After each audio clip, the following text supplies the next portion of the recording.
la verdad que esta presentación tan esperada, tengo que decir primero unas palabras de agradecimiento a la Providencia, tiene mucho que ver con los encuentros de formación católica de Buenos Aires, porque el año pasado, justamente, gracias a un encuentro muy providencial de Monseñor con unos hermanos chilenos, se pudo hacer la traducción de esta obra, de esta magna obra, como algunos nos gusta llamarla, de Monseñor Schneider.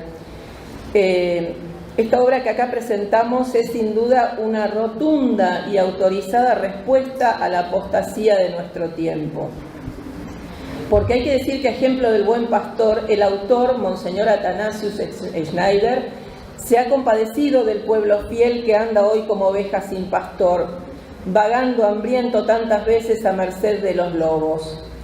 Un dato no menor acerca del origen de este texto es que no fue escrito por mera iniciativa de su autor, sino en respuesta a múltiples reclamos de fieles de todo el mundo que le hicieron llegar, pidiendo una confirmación en la fe por parte de los sucesores de los apóstoles.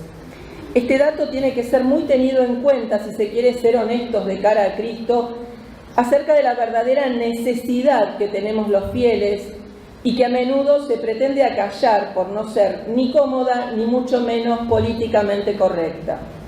Algunas características convierten a esta obra en un verdadero hito en la historia de la Iglesia, junto a los grandes catecismos de la historia, que han sido faros ante las tempestades que han atravesado la Iglesia y que amenazaban la integridad de la fe y hacían sucumbir a muchos, y de hecho hicieron sucumbir a muchos en la heterodoxia y hasta en las más graves herejías.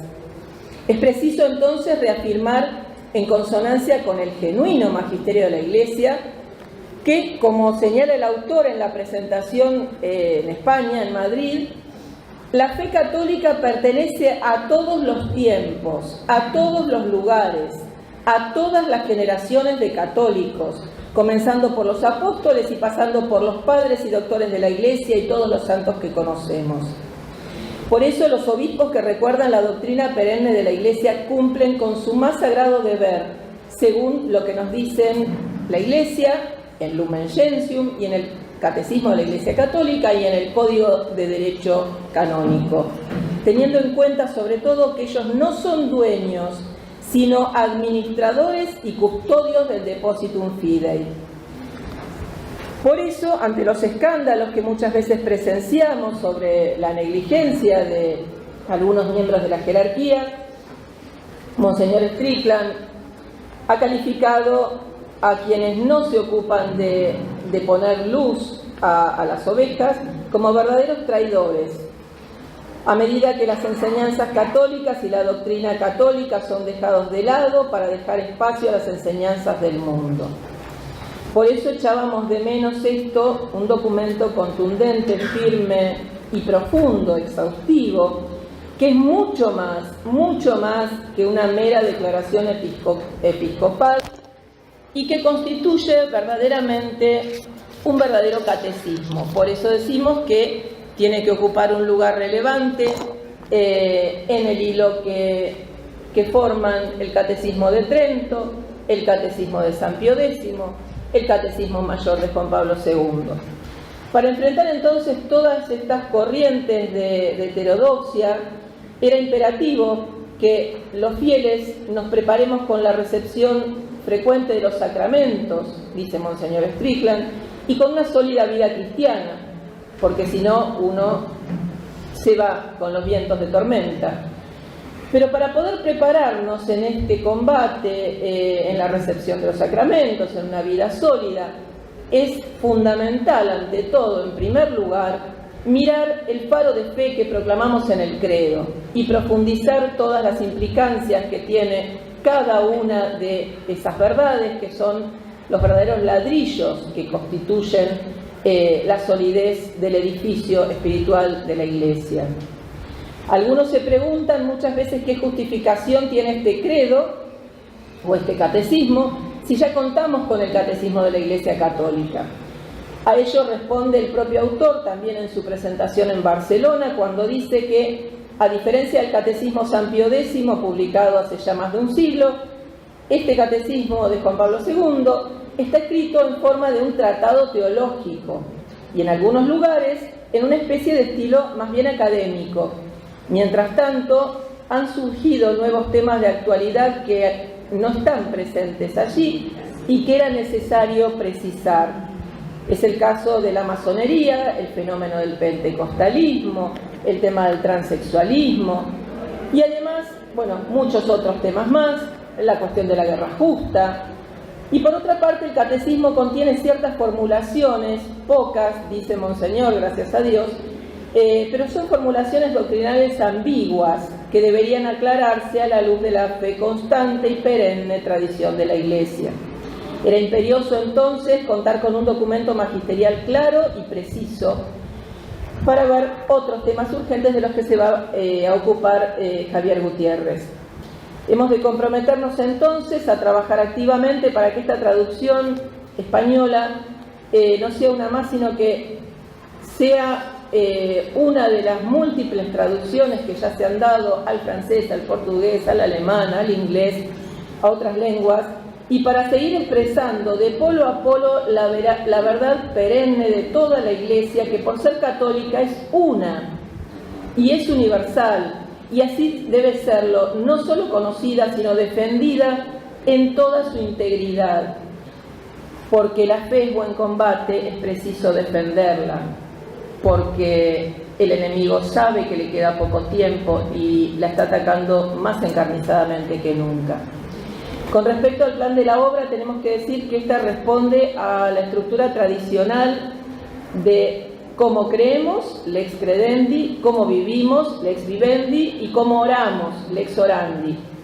Concluye esta obra con un necesario y exhaustivo índice de errores filosóficos, teológicos y morales, y uno de materias. Se agregan finalmente 2 apéndices acerca de los grandes credos y acerca de las oraciones selectas y los sacramentales. Tenemos que decir unas últimas palabras como hijos de la incomparable obra misionera de España, fiel en América, en nuestro carácter de editores hispanoamericanos, que queremos que esta edición conjunta sea un testimonio vivo de nuestra hermandad en la fe verdadera, porque España nos ha dado la lengua y la fe verdadera, porque España es la nación predilecta del corazón de Cristo y por eso mereció la promesa de Cristo de reinaré en España con más devoción que en ningún otro lugar. Y nosotros, hispanoamericanos, en ese momento de esa promesa del Sagrado Corazón, éramos España y lo seguimos siendo en nuestro corazón.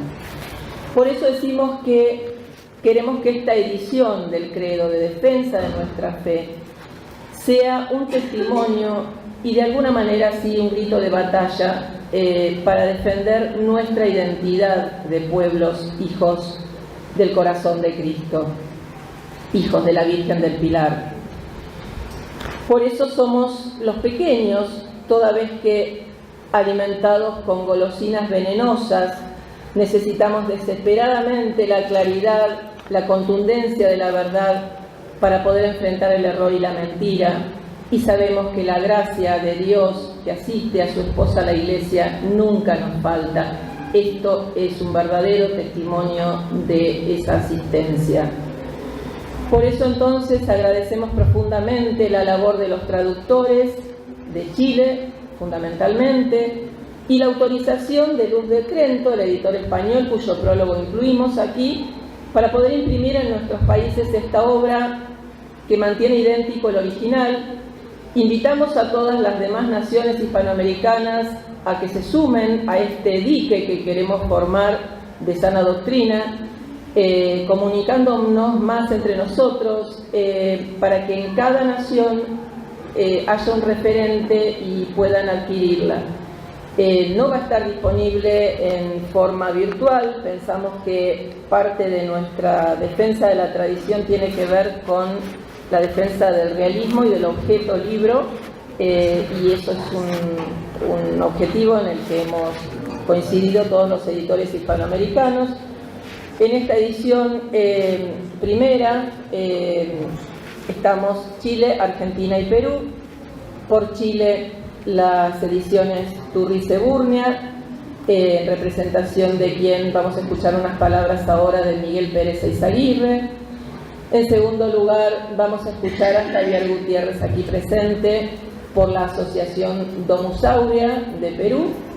Y vamos a ver si, no sé si nos va a dar el tiempo, pero quiero hacer una mención también del Centro Cultural Cruzada de Colombia, de Ecuador, las ediciones Dios no muere, editores de Paraguay y editores de México, edición María Auxiliadora.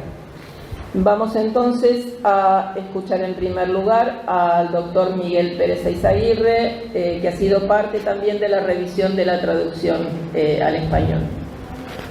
Querría comenzar esta exposición sumaria de la edición chilena del libro Credo con las siguientes palabras de San Agustín, dignas de ser meditadas sobre todo en nuestro tiempo. A Cristo le siguen más de cerca aquellos que luchan por la verdad hasta la muerte.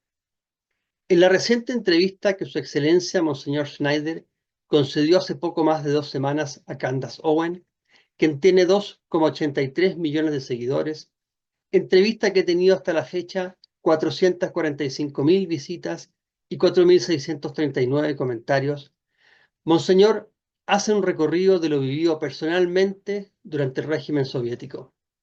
Este relato es impresionante y vale la pena escucharlo integralmente. Allí cuenta que el gobierno comunista impartía en forma sistemática una ideología marxista fundada en la mentira, imponiendo un totalitarismo mental disfrazado de libertad. Y agrega Monseñor que hoy en día en nuestros países occidentales asistimos al mismo fenómeno. Lo repito para que le tomemos el peso. Un totalitarismo mental disfrazado de libertad.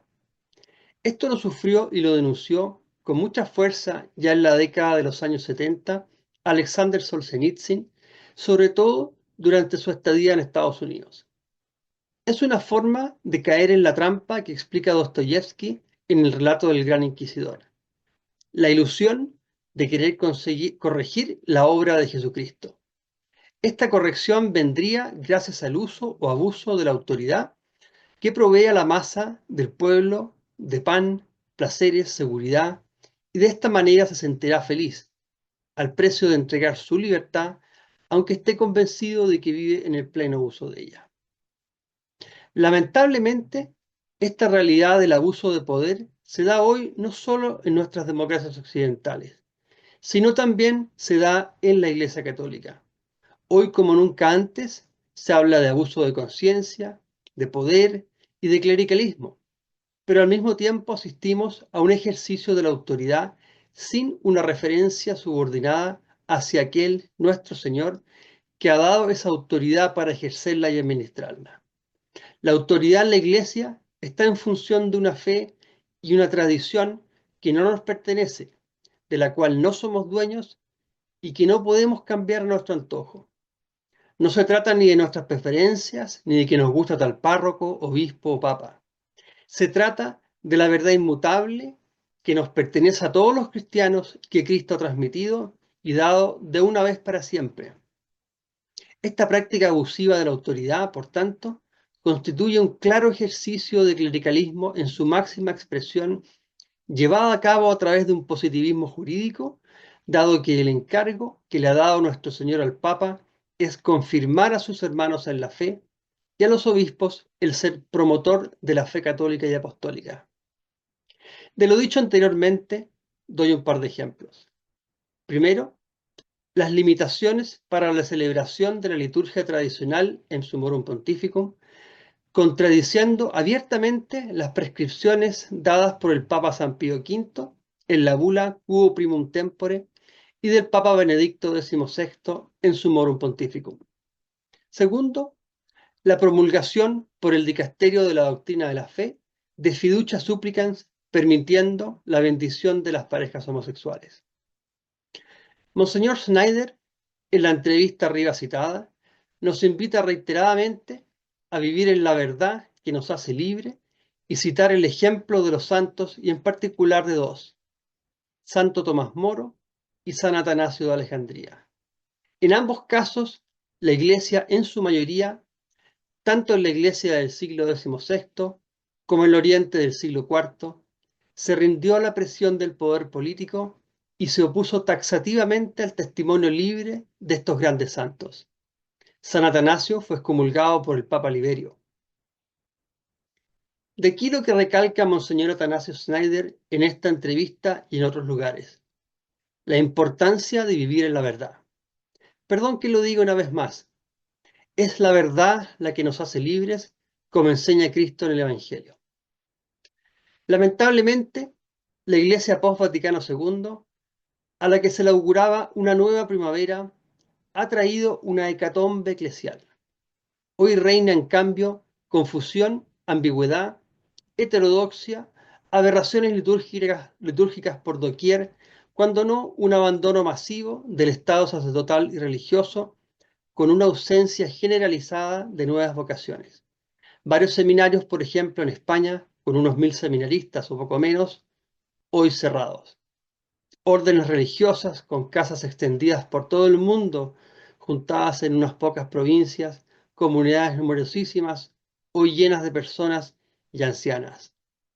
Además, son muchos los obispos y sacerdotes que hoy administran la Sagrada Comunión a políticos divorcistas, abortistas, a quienes viven en uniones del mismo sexo y apoyan el nuevo orden mundial que devasta, mediante un reseteo, lo poco que va quedando de una civilización cristiana o cristiandad. Hay en el Vaticano II y en la interpretación de los papas posteriores, sin duda, un giro antropocéntrico, un poner al hombre en el centro, desplazando el lugar de Dios. Por citar un solo texto de la Constitución, Gaudium et Spes. Según la más unánime opinión, tanto de creyentes como de no creyentes, todas las cosas de la tierra deberían estar relacionadas con el hombre como su centro y cumbre. Fin de la cita. Debería haber dicho, todas las cosas de la tierra deben tener a Dios como su centro y su fin. El Novus Ordo Missae del Papa Pablo VI de 1969, en efecto, desplaza la atención desde lo trascendente hacia nosotros, hacia la comunidad, hacia el hombre. Normalmente encontramos en la nueva misa, salvo excepciones rarísimas, los siguientes elementos: misa versus populum, vueltos al pueblo; lengua vernácula; presencia de laicos y laicas en el santuario; música profana contemporánea banal en lugar de la música sagrada, en especial el canto gregoriano; comunión en la mano y de pie; acólitas; distribución de la comunión por laicos; homilías interminables mientras se usa la plegaria eucarística 2, que es la más breve, etc. E incluso la misa de Pablo VI, cuando es dicha en latín y ad orientem, padece del empobrecimiento de las oraciones esenciales de la misa, del despojamiento de las rúbricas y gestos que resaltan el espíritu sagrado de reverencia, quita las súplicas iniciales del sacerdote, oraciones al pie del altar, y del pueblo, la respuesta del acólito en representación de todos, elimina sin más las 6 invocaciones que se hacen a San Miguel Arcángel, cosa gravísima, diluye notablemente el ofertorio y hace uso de oraciones no católicas en el mismo, entre otras cosas. En este contexto de grave crisis mundial y eclesial, ambas van juntas, dado que la Iglesia es como el alma del mundo, aparece el libro Credo, Compendio de la Fe Católica de Monseñor Schneider, como un texto seguro de la fe, la sagrada tradición y la sagrada liturgia católicas. Dicho de otra forma, de la verdad católica. Sabemos que el centro del misterio de la redención y de donde brotan todas las gracias capaces de rescatarnos del poder del pecado y del demonio es el sacrificio de la cruz, el Calvario. La misa se sitúa en ese punto neurálgico de nuestra fe y de la historia. Una vivencia correcta de la liturgia y sobre todo de la misa nos da la base para edificar nuestra propia vida espiritual de una manera sólida y segura. La liturgia en la que el sacerdote y los fieles están orientados del mismo modo hacia Dios, coram Domino, y en la que las cosas sagradas son reverenciadas de un modo apropiado, constituye la base de nuestro camino de santidad personal y eclesial. Por todo esto, el libro Credo de Monseñor Schneider constituye un don inestimable para nuestro pueblo cristiano, desorientado y desanimado por la confusión y decadencia en que vivimos. A lo largo de sus páginas, el lector podrá encontrar una exposición sintética, orgánica y profunda de todos los aspectos de la fe, la moral y la liturgia de la Iglesia desde una perspectiva tradicional y con un claro sentido de continuidad del magisterio anterior y posterior al Concilio Vaticano II.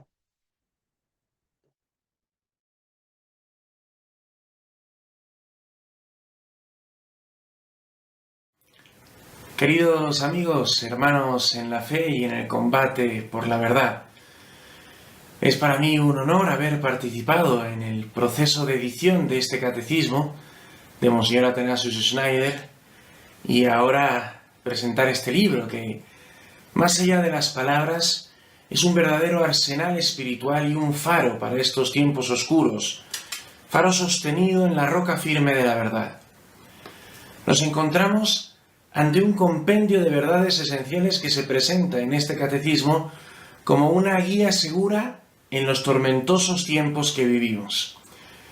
Y de entre todo lo que se puede señalar de esta obra, Virginia me ha pedido que trate específicamente la vigencia de este catecismo por sus múltiples referencias a temas muy actuales en que no ahondan los otros catecismos. Temas que son a menudo relegados al silencio, distorsionados en nuestra sociedad secularizada, son aquí tratados con claridad, como siempre hizo la Iglesia, infinidad de temas: drogas y marihuana, aborto, eutanasia, células madre fetales, fecundación in vitro, inseminación artificial y maternidad subrogada, anticonceptivos, transexualidad, homosexualidad, ideología de género, zoofilia, poligamia, divorcio, débito conyugal, la guerra justa y la pena de muerte, la negación de la comunión a pecadores públicos, la resistencia al clero hereje, infalibilidad y grados de magisterio, sacerdocio femenino, sinodalidad, apocatástasis o infierno vacío, socialismo, comunismo, liberalismo, globalismo, nuevo orden mundial, masonería, libertad religiosa, ecumenismo y indiferentismo religioso, reencarnación, gaianismo, culto a la madre tierra, misticismo ecologista, relativismo moral, el deber educativo de los padres y el homeschooling, la promoción de las familias numerosas, la relación de las tecnologías de la información y la comunicación con los hijos, el uso del Internet, contaminación ambiental, animalismo, usura, evolucionismo, la necesidad de la belleza objetiva en la construcción y ornato de los templos y, en definitiva, infinidad de temas de grandísima utilidad para la apologética teísta, cristiana y católica, capaz de combatir sin titubeos las modas odiernas que intentan desdibujar el mensaje de nuestro Señor. Pero hablar de la actualidad de un texto que precisamente no se caracteriza por contemporizar con los valores de nuestros días podría parecer contradictorio. Podrá decir alguno, confundido por las falsas luces del progreso, que este catecismo no es actual, ya que no se adapta a las circunstancias. Pero yo afirmo lo contrario. Precisamente porque este catecismo no se somete a la tiranía de la moda, porque no busca acomodarse a los caprichos de nuestra época, es más actual que cualquier discurso pasajero. Su fuerza radica en que no pretende ser moderno sino eterno. Al buscar las esencias universales y los principios inmutables, se vuelve profundamente aplicable a nuestro tiempo y lugar. La verdad universal tiene una concreción inmediata y vital en cada época, y así este catecismo se yergue como un faro incólume al paso del tiempo y de las tempestades, como la roca a la que podemos aferrarnos ante la tormenta de doctrinas y engaños que hoy amenazan con devorar a nuestras sociedades. Por otro lado, no estamos ante un catecismo enciclopédico. No responde al esquema racionalista de la fenomenología contemporánea, esa fenomenología de las religiones que busca clasificar y fragmentar el misterio en secciones inconexas de doctrina, liturgia, moral y oraciones. Porque la verdad entera, íntegra y viva es más conexa y compleja que cualquier sistema racionalista. Aquí se presenta una enseñanza total que trasciende el formato académico y abarca la vida toda. Es un catecismo que, sin caer en frías divisiones, es capaz de iluminar desde la vida familiar hasta la organización política de una sociedad cristiana, que sí, vuelve en diversas ocasiones a temas ya tratados, pero con preguntas nuevas. Es un catecismo que tiene este formato, que responde preguntas como los antiguos catecismos de San Pío X, Astete o Ripalda, y lo hace desde la tradición, no desde las opiniones personales. Porque al final, lo que se le pide al administrador de las cosas de Dios no es que innove o improvise, sino que sea fiel. ¿Fiel a qué? Al jefe de turno, fiel a la tradición, fiel a la revelación, fiel al depositum fidei que ha sido entregado a la Iglesia. Yo les transmito lo que recibí, dice San Pablo, y este catecismo responde a esa advertencia apostólica. No trae novedades, sino la verdad eterna. Este catecismo, que no es por tanto un catecismo personal de Monsignor Schneider, sino que se fundamenta en infinidad de citas que le dan sustento, hasta el punto de que muchas respuestas no tienen una sola palabra de Monsignor Schneider, y son cita tras cita de la Sagrada Escritura, de los padres de la Iglesia, de los santos y doctores, del magisterio fiel. Bueno, lo que decía, que este modelo es una respuesta clara a los falsos pastores de nuestra época. En nuestro tiempo, que abundan quienes desde posiciones de autoridad no temen negar la verdad revelada, este catecismo se alza como un acto de resistencia. Porque aquí se defiende el Evangelio sin concesiones, sin añadir ni quitar una coma, como corresponde a aquellos que son fieles al Señor y no a los vaivenes de la historia. Aquí no hay opiniones, sino doctrina, y no se busca agradar al mundo, sino permanecer firmes en la verdad. Quiero compartir algunas de las sentencias que este catecismo pone y manifiesta así su valentía para declarar la verdad, incluso en los temas más espinosos de nuestra época. Por ejemplo, en el tema de la papolatría, leo. Perdonen que no diga los números de las preguntas. ¿Ha habido casos de papas que hayan promovido prácticas sacramentales que son doctrinalmente erróneas y moralmente problemáticas? Sí. En 2016, el Papa Francisco aprobó las normas de los obispos de Buenos Aires que concedían la comunión a los adúlteros públicos impenitentes cuando no se pudo obtener una declaración de nulidad.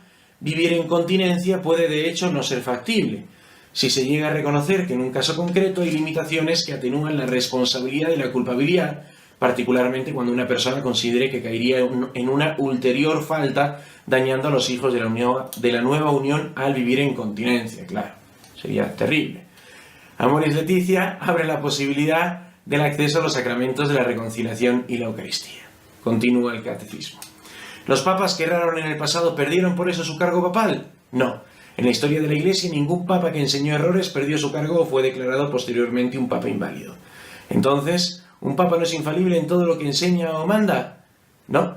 Está garantizado que un papa está libre de toda posibilidad de error solo cuando reafirma una enseñanza infalible previa o hace un pronunciamiento ex cátedra. Y continúa. ¿Por qué Cristo ha hecho infalible al Papa solo en circunstancias determinadas en lugar de hacerlo continuamente? Para que los cristianos no divinicen a los papas y no les den el mismo crédito y obediencia que se debe solo al Dios hombre Jesucristo, quien es cabeza de todo. Efesios 1:22. Por otro lado, este catecismo ofrece una apabullante claridad sobre cuestiones sumamente específicas, como el uso de cosméticos desarrollados con células madre embrionarias. Leo. ¿Qué clase de pecados se cometen en la creación o uso de tales productos? 1. Pecados pasados: aborto, vivisección, tortura, abuso infantil, robo de órganos, privación a un infante del bautismo y de la vida sobrenatural. 2. Pecados presentes: mercantilización de la persona humana, comercialización y venta de partes del cuerpo robadas.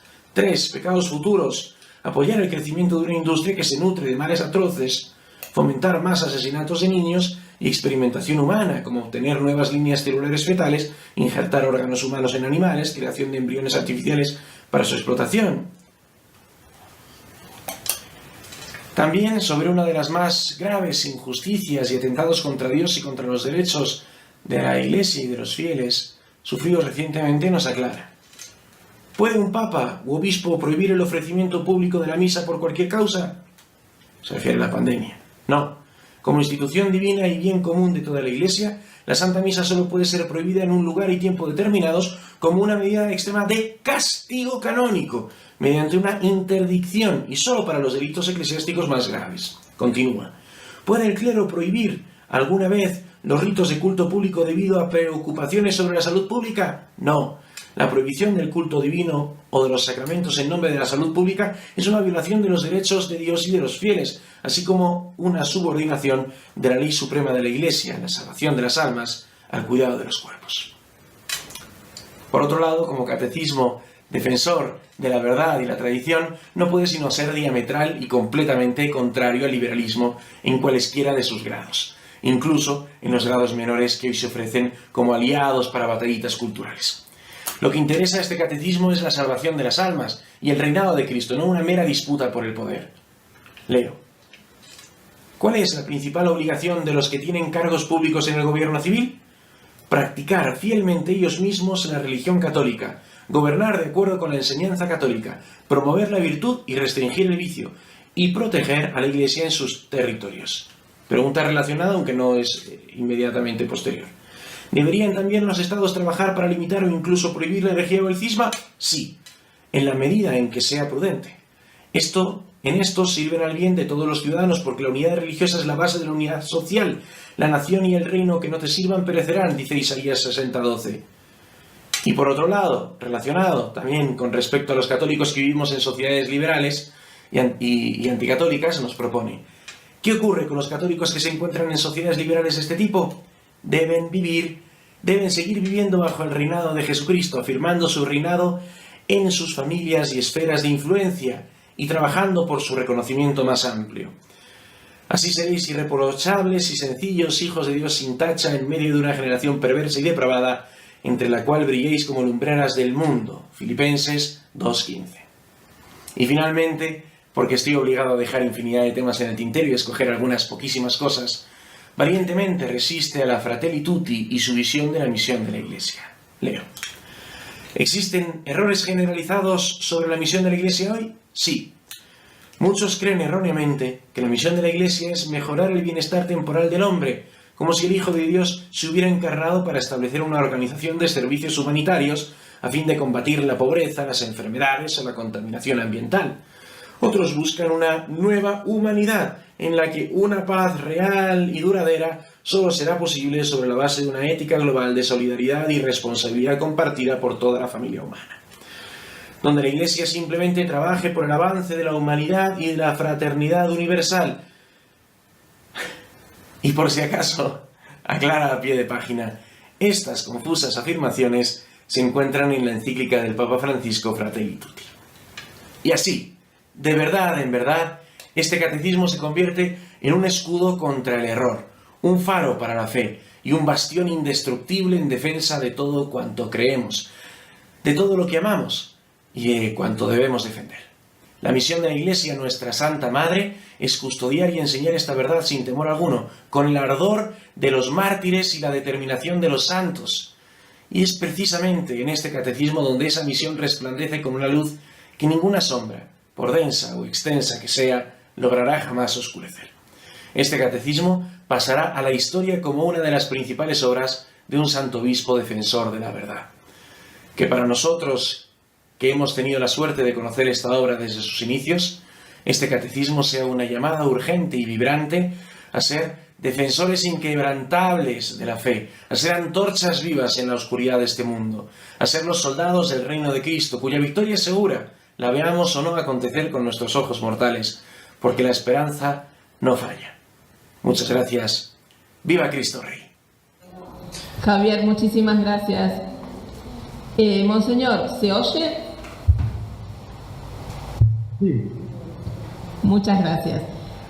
Ponemos la exposición suya. Ahora, inmediatamente después, les pedimos si hay preguntas, dado, la hora, como siempre, me las entregan por escrito y vamos a ver de que sean precisas, por favor, preguntas concretamente de la exposición de Monseñor, que el título es la presentación del libro, pero también es conferencia dentro del marco de este encuentro, Conservad la fe. Cuando le dije qué título quería, me lo dijo inmediatamente. Conservad la fe es la bandera de Monseñor cada vez que nos habla.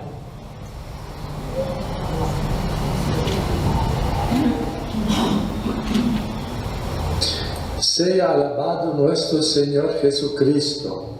Queridos hermanas, quiero hablar a ustedes sobre el libro Credo.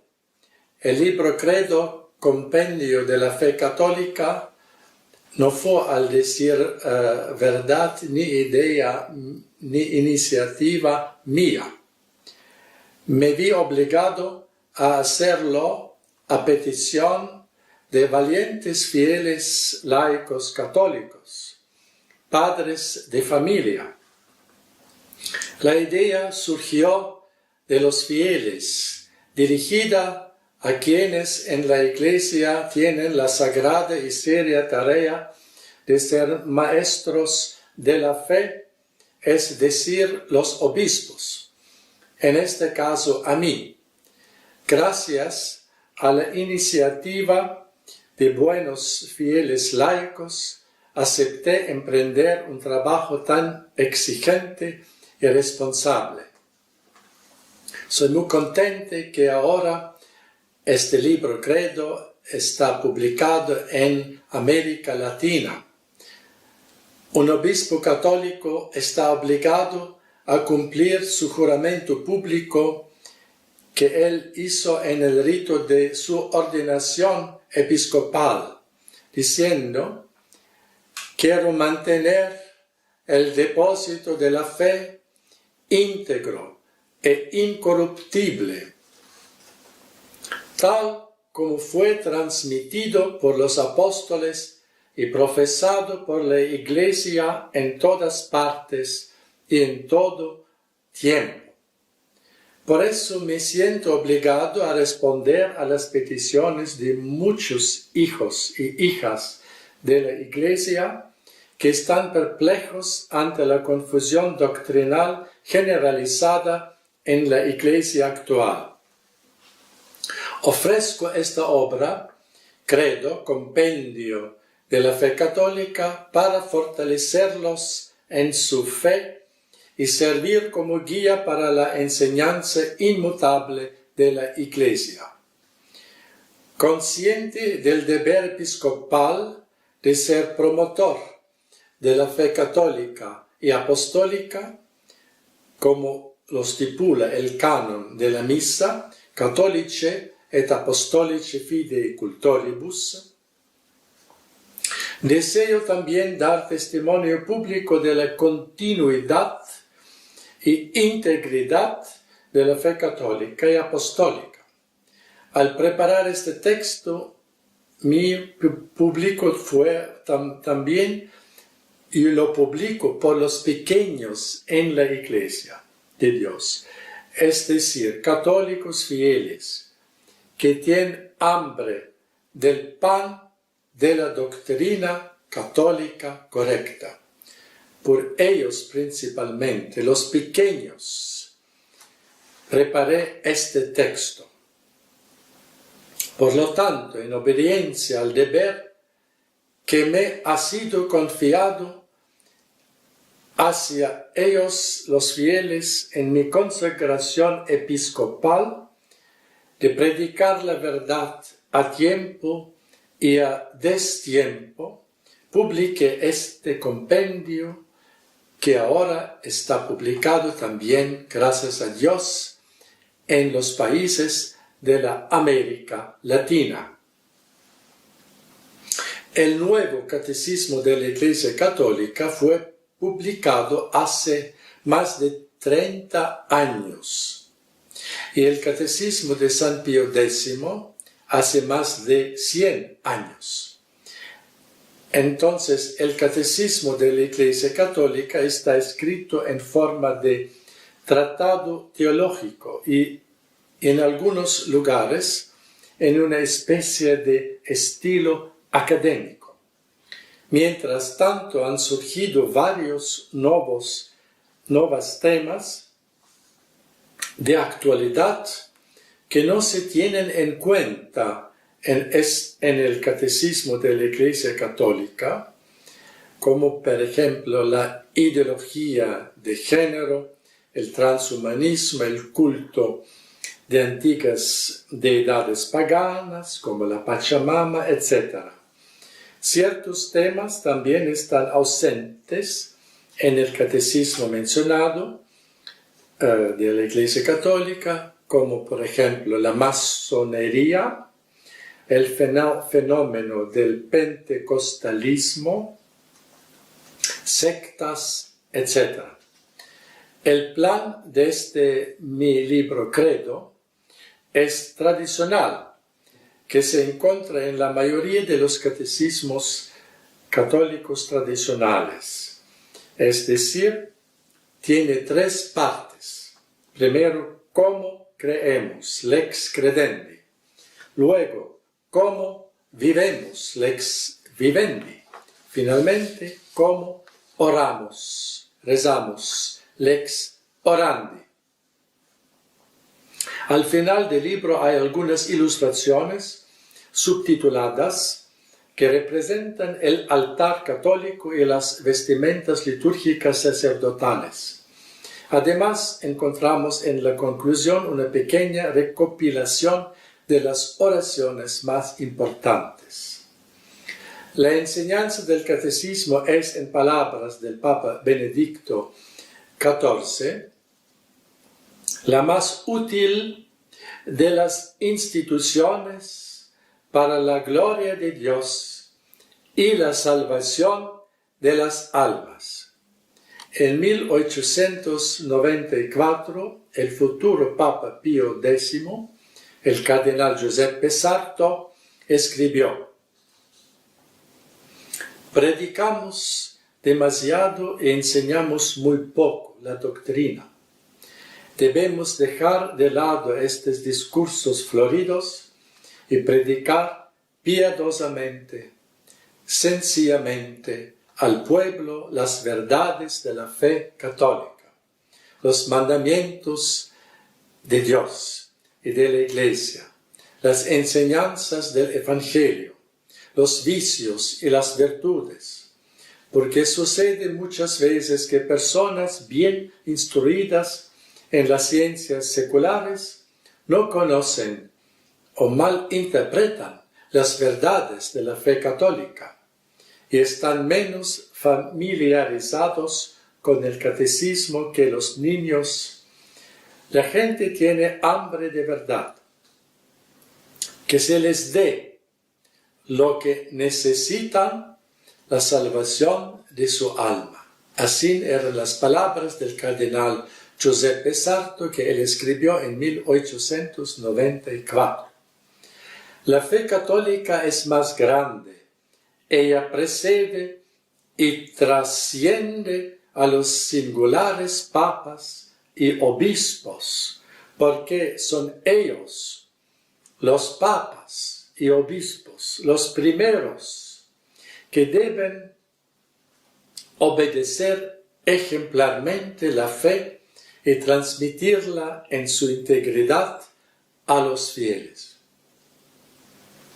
La fe católica pertenece a todos los tiempos, a todos los lugares y a todas las generaciones de católicos, comenzando por los apóstoles y pasando por todos los padres y doctores de la Iglesia y todos los santos que conocemos.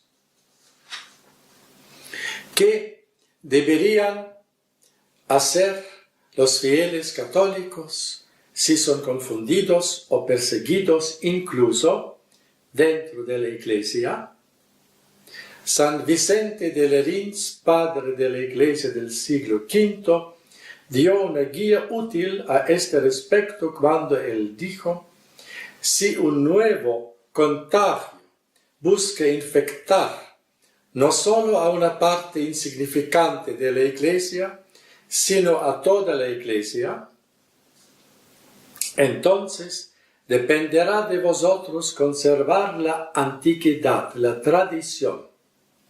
Debéis consultar las doctrinas de la tradición, es decir, de aquellos que aún vivieron en diferentes tiempos y lugares, pero continuaran siempre en la comunión de la fe católica, quienes fueron autoridades reconocidas. En todo caso, Debéis aseguraros de que haya sido esta doctrina de la tradición sostenida, escrita, enseñada no solo por una o dos autoridades o por poco tiempo, sino por todas, con consentimiento común, constante, en toda la Iglesia. Así, San Vicente de Lerins. Durante la presentación del credo en lengua inglesa, que fue en Roma en octubre del año pasado, el cardenal Robert Sarah pronunció las siguientes luminosas palabras, caracterizando el excepcional estado de crisis que atraviesa la Iglesia hoy. Cuando él decía, cuando hablamos hoy de crisis de la Iglesia, es importante enfatizar que la Iglesia como cuerpo místico de Cristo sigue siendo una santa, católica y apostólica. La enseñanza de la Iglesia permanece sin cambios y inmutable.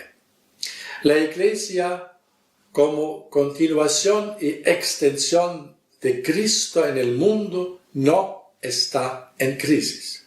Somos nosotros, sus hijos pecadores, los que estamos en crisis.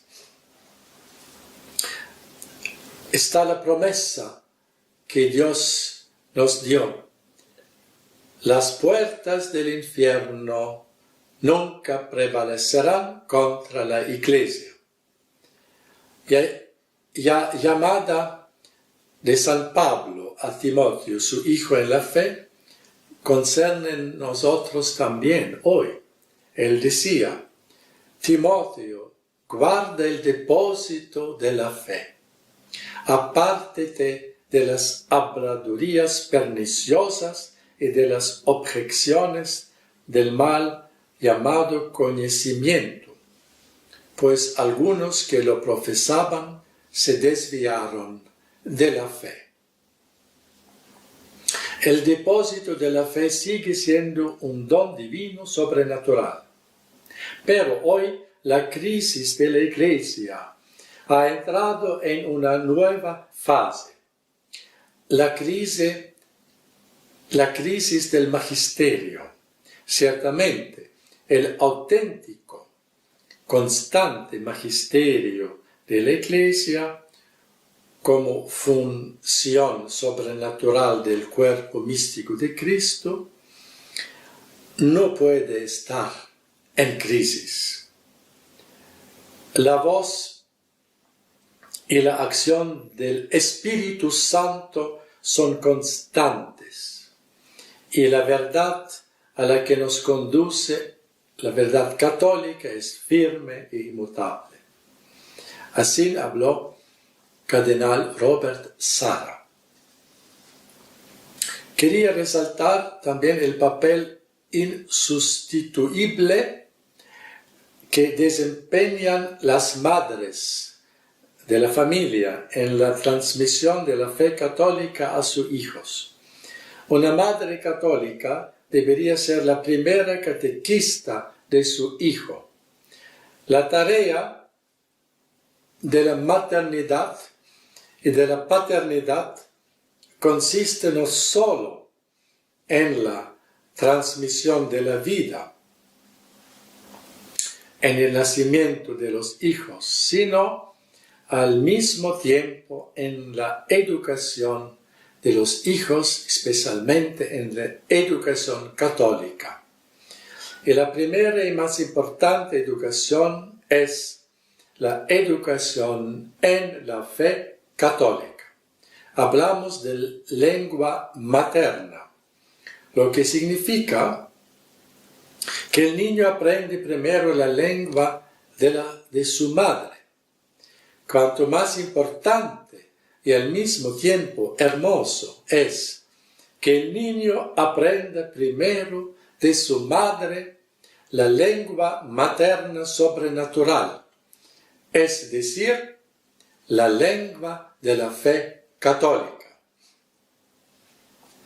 Juan Donoso Cortés, el gran apologista católico español del siglo XIX, observó el siguiente: el día en que la sociedad, poniendo en olvido las decisiones doctrinales de la Iglesia, ha preguntado qué cosa es la verdad, qué cosa es el error, preguntado a la prensa, a los periodistas, a las asambleas políticas. En este día, el error y la verdad se han confundido en todos los entendimientos.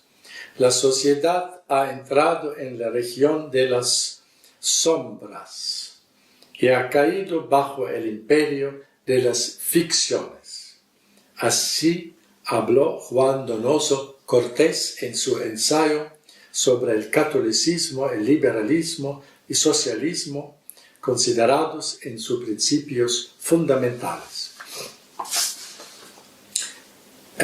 San John Henry Newman, el cardenal Newman, dijo: un conocimiento sólido, preciso y completo de la fe católica es la mejor arma después de una vida moral buena. Cualquier niño buen educado en el catecismo es sin quererlo un verdadero misionero. ¿Y por qué? Porque el mundo está lleno de dudas, incertidumbres y doctrinas inconsistentes. Al contrario, fuera de la Iglesia Católica no se puede encontrar una idea clara y coherente de la verdad revelada. La coherencia y la integridad son un argumento convincente para que un sistema sea verdadero. Así el San Cardenal John Henry Newman.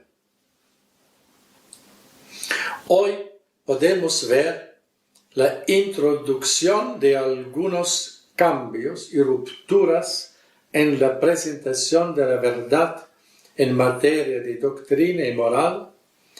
Para ocultar y enmascarar tales cambios se utilizan expresiones seductoras, como por ejemplo hermenéutica de la continuidad o sinodalidad y otras expresiones. Incluso cuando el significado obvio de los cambios contradice la fe y la práctica constante de la Iglesia, se usa estas expresiones seductoras. En tales situaciones debemos decir nosotros: conozco mi fe católica, no me dejaré confundir. La Iglesia debe cumplir su misión primordial, la de proclamar la verdad, teniendo presente que siempre la Iglesia será perseguida. Hilaire Belloc ya presentó en 1938 un análisis casi profética de la situación actual que debe afrontar el cristianismo y específicamente la Iglesia Católica, afirmando Hilaire Belloc: el ataque moderno contra la Iglesia Católica, el más universal que ha sufrido desde su fundación, ha progresado hasta ahora de tal manera que este ataque ya ha producido formas sociales, intelectuales y morales que combinadas le dan sabor a religión. Pero hoy la razón es criticada en todas partes. El antiguo proceso de convencer mediante argumentos y pruebas es reemplazado por afirmaciones reiteradas. y casi todos los términos que solían glorificar la razón ahora contienen una atmósfera de desprecio. Cuando se destrona la razón, no solo se destrona la fe, las dos subversiones van de la mano, sino que al mismo tiempo se destrona toda actividad moral y legítima del alma humana, de la razón. Así, las palabras Dios es verdad, que el espíritu de la Europa cristiana utilizó como postulado en todo lo que hizo, hoy dejan de tener significado. En ausencia de razón, la autoridad política basada en la simple fuerza es ilimitada, y la razón se convierte así en víctima, porque la humanidad misma es lo que el ataque moderno destruye en su falsa religión de la humanidad. Siendo la razón el logro supremo del hombre y al mismo tiempo su marca distintiva, los anarquistas marchan contra la razón como su principal enemigo. O nosotros, los fieles católicos, seremos una pequeña isla perseguida y olvidada en medio de la humanidad, o podremos levantar al final de la lucha el viejo grito de guerra, Christus vincit. Finalmente, esta consideración, muy importante y quizás decisiva, seguiría siendo válida, aunque la fuerza social del catolicismo, ciertamente en números y también en la mayoría de los demás factores, está en declive en todo el mundo. La cuestión del antagonismo entre el catolicismo y el paganismo moderno y nuevo está ahora claramente marcada. Así en las palabras del famoso escritor Hilaire Belloc. Queridos amigos, hoy hay signos innegables también de renovación en la Iglesia, y en particular el amor desbordante y sobrenaturalmente inspirado de muchos jóvenes y familias, amor por la fe católica tradicional, la fe católica clara e inequívoca,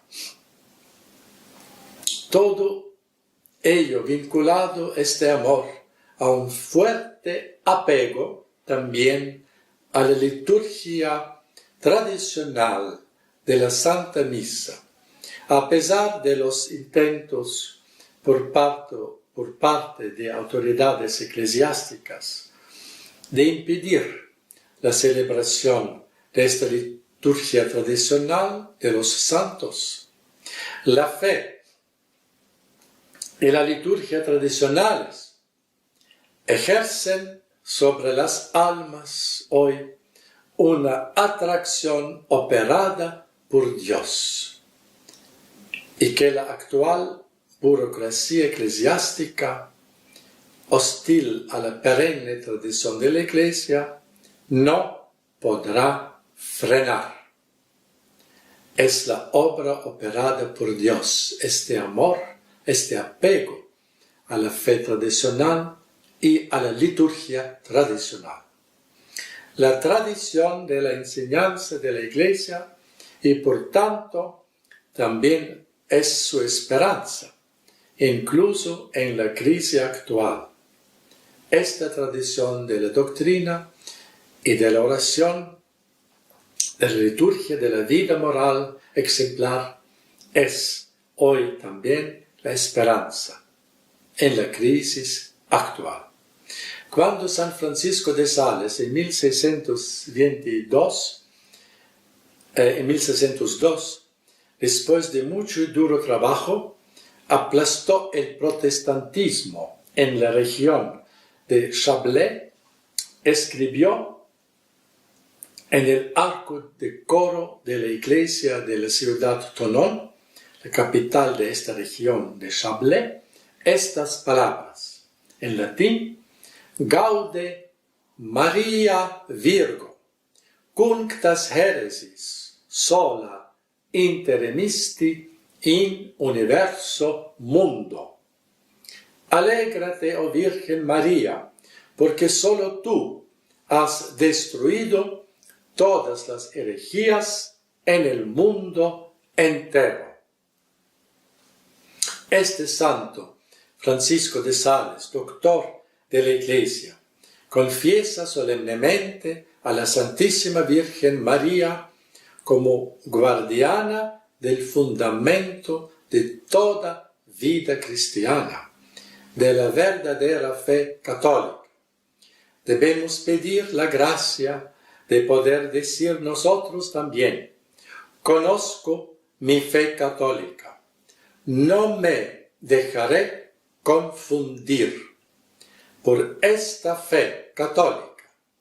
Estoy dispuesto con la gracia de Dios a morir.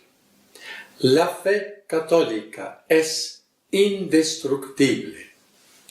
Dominus vobiscum et cum spiritu tuo, et benedictio Dei omnipotentis, Patris et Filii et Spiritus Sancti descendat super vos, et maneat semper. Amén. Sea alabado nuestro Señor Jesucristo.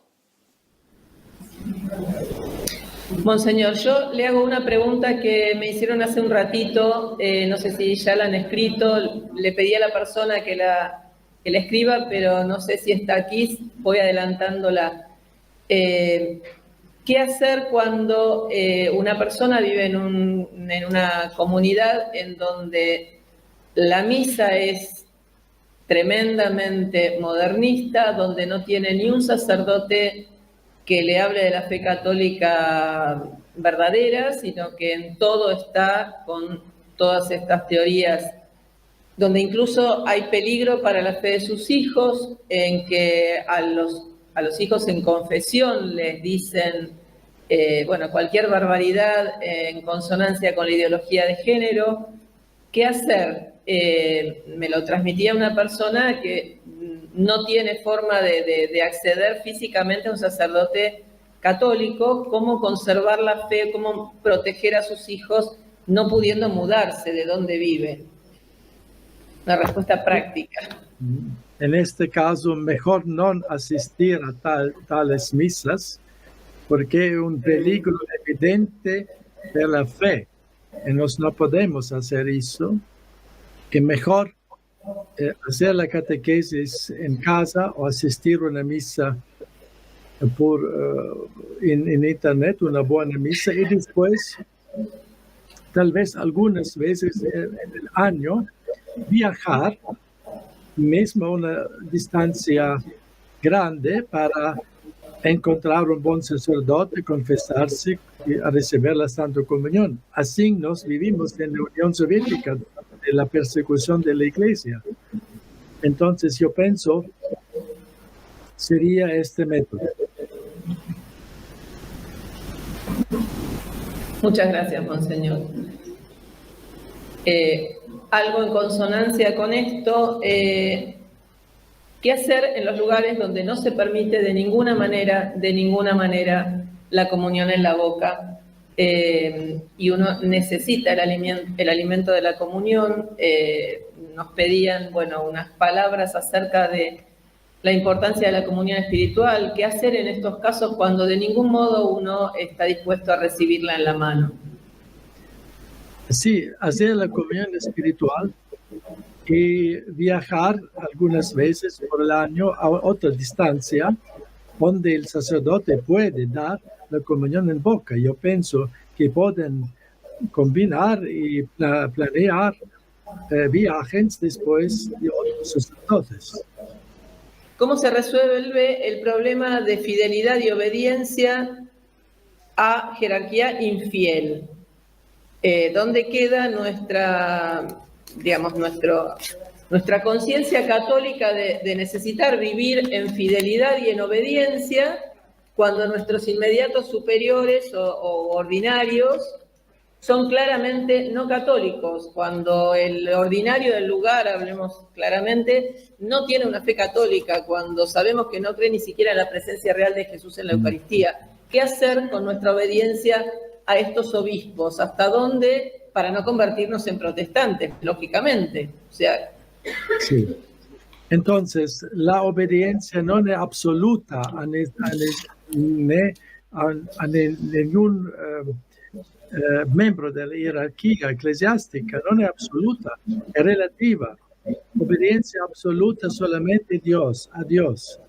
Entonces, en estos casos, no podemos obedecer, sería una obediencia falsa, una obediencia con daño.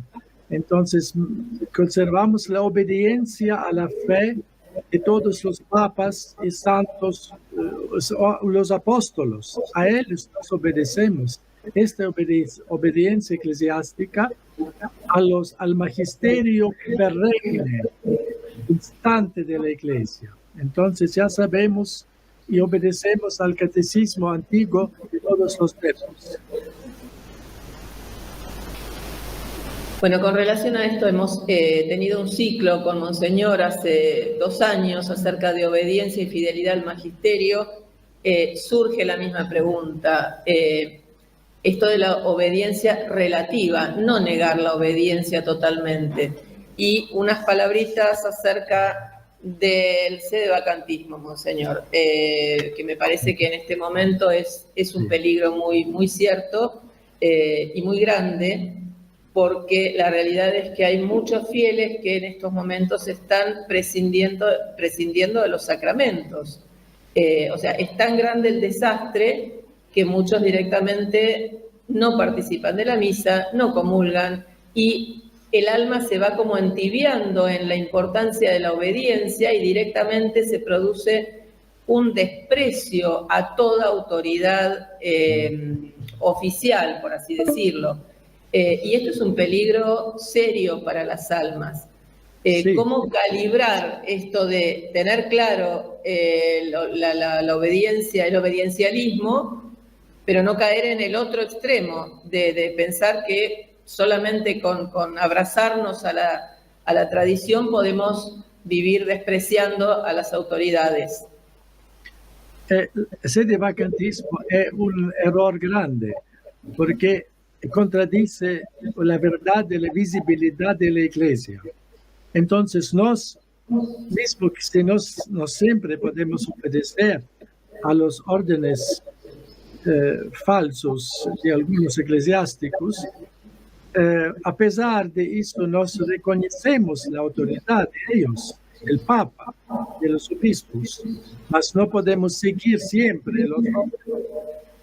Continuando a rezar por el Papa, rezar por los obispos, amarlos, tener respeto y pedir una intervención divina. Entonces, este es nuestro camino. Y repito, el sedevacantismo no es el camino del católico, y nunca era en la historia de la Iglesia. Es un error grande porque contradice la verdad de la visibilidad de la Iglesia y de sus pastores.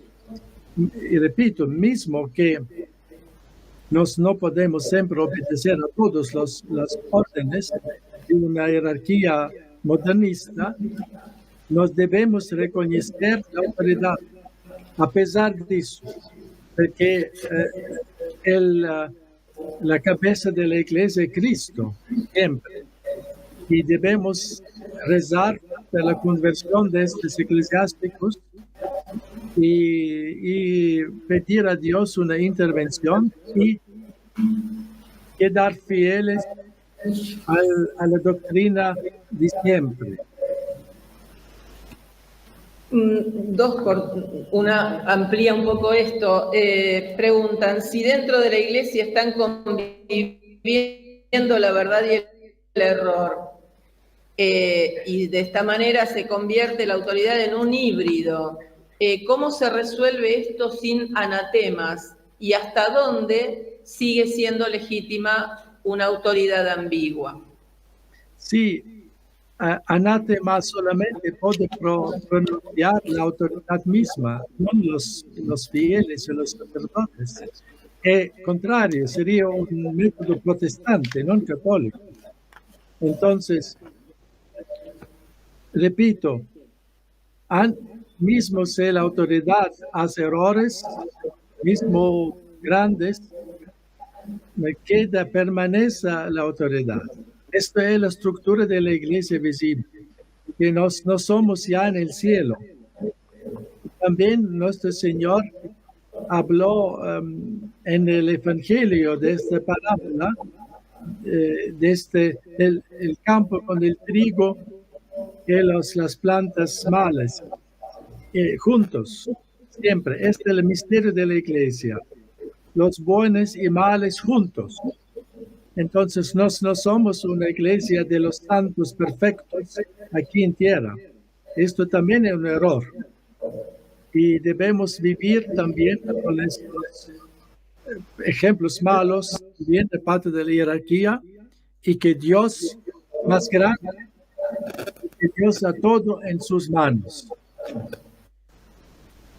Pienso que esto nos llama a triplicar, centuplicar la oración y los ofrecimientos. Ayer el padre Spam nos hablaba mucho de el dolor por la iglesia, de que estemos alertas acerca de cuando se empieza uno a regodear en la crítica como un signo del mal espíritu. Bueno, y la última pregunta, en caso de fieles que tengamos la posibilidad de ir tanto a misa nueva legítimamente celebrada, bien, o sea, con decoro, y también a misa Vetus Sordo, ¿qué recomienda frente a las dos? Sí, claro que la misa Vetus Ordo es más rica en oraciones, en gestos de adoración, sin duda alguna. Es una liturgia de los santos de todos los tiempos. Si usted lee la orden de la misa en el rito tradicional, qué riqueza increíble, qué profundidad, qué un tesoro celestial. La pregunta acá, bueno, un poco volviendo a la anterior, ¿no? Es cuando la alternativa de ir a misa tradicional es con sacerdotes sedevacantistas frente a misa. No. Sedevacantismo de ningún modo, porque es una herejía, es un sectas, ¿no? Sectarismo. No.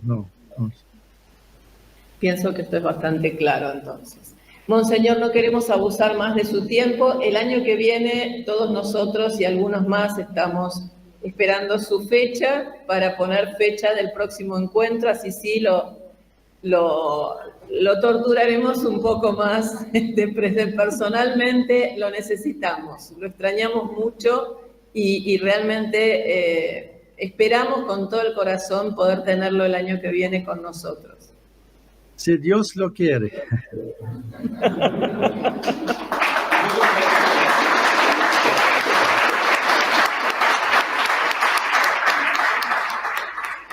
Muchas gracias por vuestro celo en la fe católica. Que Dios bendiga vuestro encuentro con muchas abundantes gracias. Y ahora le doy de nuevo una bendición por todos vosotros, vuestras familias. Dominus vobiscum, et benedictio Dei omnipotentis Patris, et Filii, et Spiritus Sancti, descendat super vos et maneat semper. Amén. Sea alabado nuestro Señor Jesucristo. sea por siempre bendito y alabado. Adiós. Muchas gracias, Monseñor. Hasta muy prontito.